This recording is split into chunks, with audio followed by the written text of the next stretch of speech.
Hello বন্ধুরা, welcome back to my channel again. তো আজকে আবার একটা নতুন ব্লগ নিয়ে চলে এসেছি। তো তোমরা হয়তো সকলেই ভাবছো যে আমি তো এখন দিল্লিতে আছি, তো হঠাৎ করে আবার আমি গ্রামে কি করে ফিরে গেলাম। একদম ঠিক ধরেছো, এটা আমার শ্বশুর বাড়ির গ্রাম, মানে আমার গ্রামের বাড়ি, নতুন বাড়ি।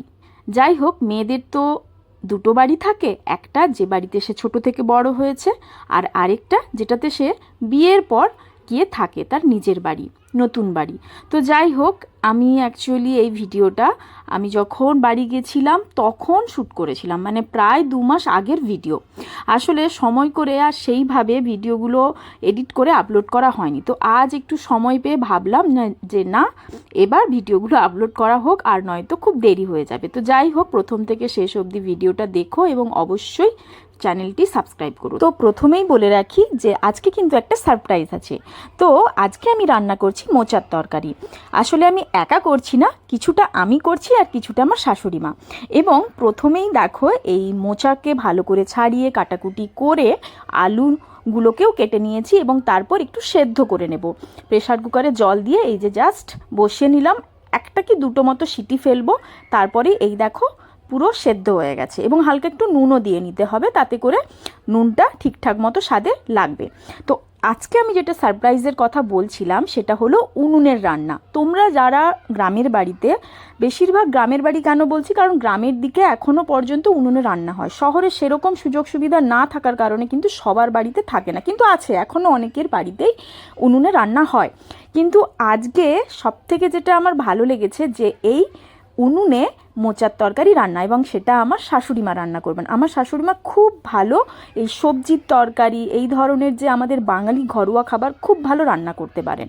তো মোটামুটিভাবে সমস্ত সরঞ্জাম রেডি হয়ে গেছে, উনুনও ধরিয়ে নিয়েছেন উনি। আমি তো একদম পারি না, আমি জাস্ট ওই জ্বালানিটা ঠেলছিলাম আর আমার শাশুড়ি মা রান্না করছিলাম। এই উনুনের রান্না সম্পর্কে দু একটা কথা না বললেই নয়।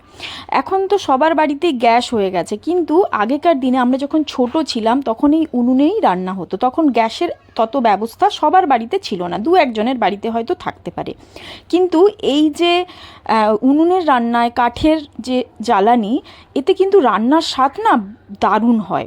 তো যাই হোক, উনুন লাগিয়ে সব কিছু রেডি। গরম কড়াইয়ের মধ্যে তেল দেওয়ার পর তারপরে একটু যে মশলা দেওয়া হয়, গোটা জিরে, শুকনো লঙ্কা আর ফোড়ন দিয়ে ভালো করে তেলটা গরম হওয়া পর্যন্ত ওয়েট করছিলাম। আর তার মাঝে আমি তোমাদের এই রান্নাঘরটা দেখিয়ে নিলাম। এই বাড়িটা না আমাদের অনেক বছর পুরনো, আমার দাদা শ্বশুরেরও আগের থেকে এই বাড়িটা তৈরি করা হয়েছে।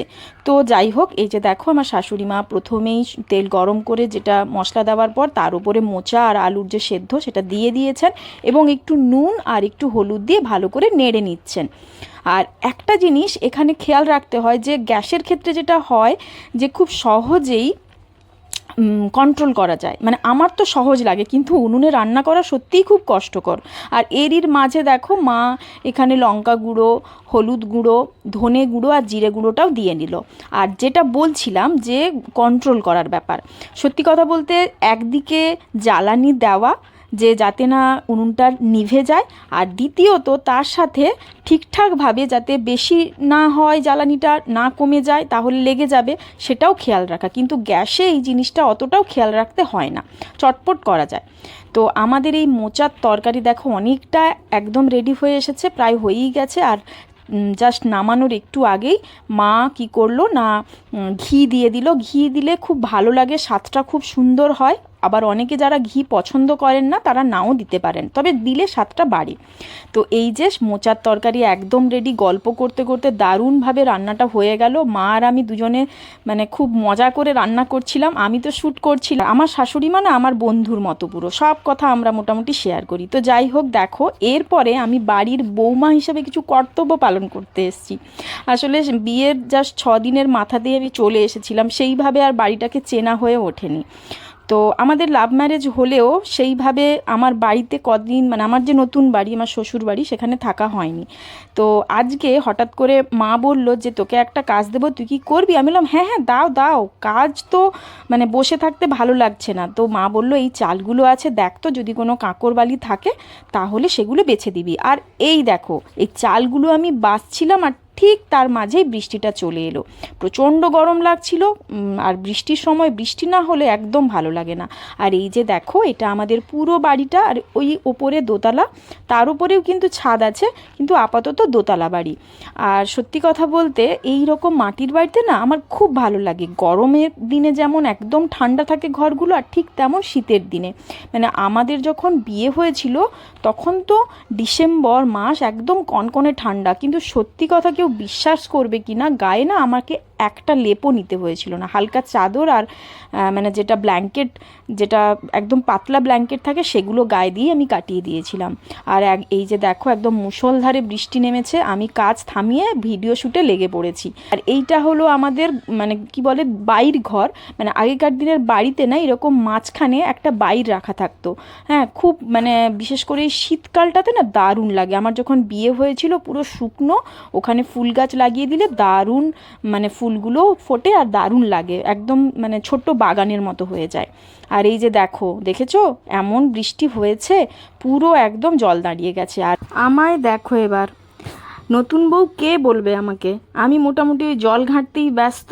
দেখো জলের সাথে কেমন খেলা করছি। তো যাই হোক, খুব মজা লাগছিল। আর মা আমায় শুধু বলছিল, কে বলবে তোকে বাড়ির বউ, তোকে তো বাড়ির মেয়েই লাগছে। তো যাই, বৃষ্টির পরে যে বাইরের সুন্দর দৃশ্যটাও তোমাদের সাথে শেয়ার করলাম। পুরো স্নিগ্ধ লাগছে, মাটির সোঁদা সোঁদা গন্ধ, চারিদিকে ফুল। আর এই যে এই সামনের ফুলগুলো দেখছো, এখন হয়তো বুঝতে পারছো না, কিন্তু এখানে নীলকণ্ঠ ফুল রয়েছে, অপরাজিত ফুল রয়েছে, আরও অনেক ধরনের ফুল রয়েছে। এগুলো আমার শাশুড়ি মা এবং শ্বশুরমশাই, বাবা মা দুজনে মিলেই লাগিয়েছেন, আর সাথে আমার দিদিও।